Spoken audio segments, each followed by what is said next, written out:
final portion of the dividend policy of a company, and we look at one more special way the company can give dividends is something known as stock dividends, right? Also commonly known as stock bonuses or bonus itself, right? Now, how does a bonus work is typically a company issues a certain number of shares for an existing number of shares. So a simple 1-for-1 bonus will mean that for every share that you hold, you get one new share, right? That's how the company rewards the shareholder. So instead of paying out cash in the form of either a dividend or the form of a buyback, the company here is saying that we're just giving a new share to you. So how does the investor benefit out of this entire exercise, right? Let's understand the concept of a stock dividend and bonus. Let's assume that the company is giving a stock dividend of 1 share for every 1 share held, right? So you're just giving 1-for-1. Let's assume that at this point of time, this is what we see as the share outstandings scenario. The company has 10 lakh shares outstanding. Its net profit is 1 crore. So the earnings per share is rupees 10.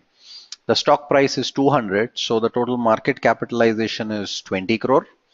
Face value of the stock is 10 rupees. That's the initial capital that the company had raised. So initial price at which the share was issued. Share capital is now at 10 lakh shares multiplied by 10. That's 1 crore. Reserves and surplus, let's say, is 5 crore. That exists at this point of time. Yeah. And we can calculate the PE ratio for the firm, which is nothing but the stock price. That's 200 divided by 10. So I can just actually name these A, B, C, and this is D is equals to A into C. So that gives me the market cap. Then let's call this E, let's call this F, G.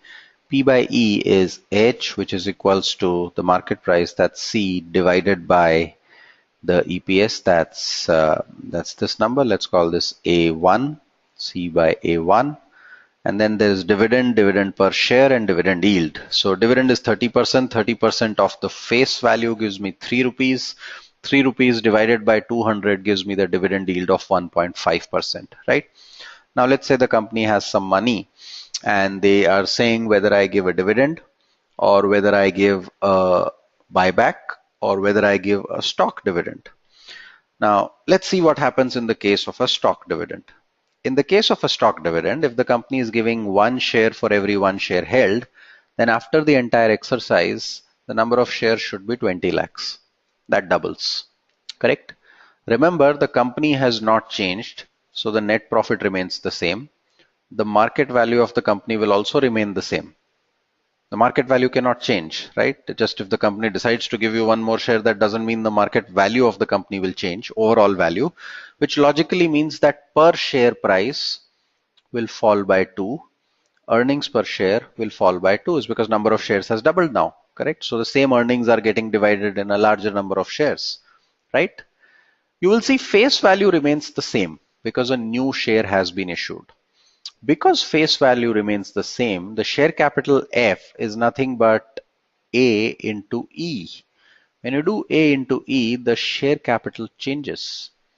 Now remember, the stock dividend is a non-cash transaction. You never paid out anything. You never got anything. So if you look at your balance sheet at this point of time, on the asset side, nothing should change.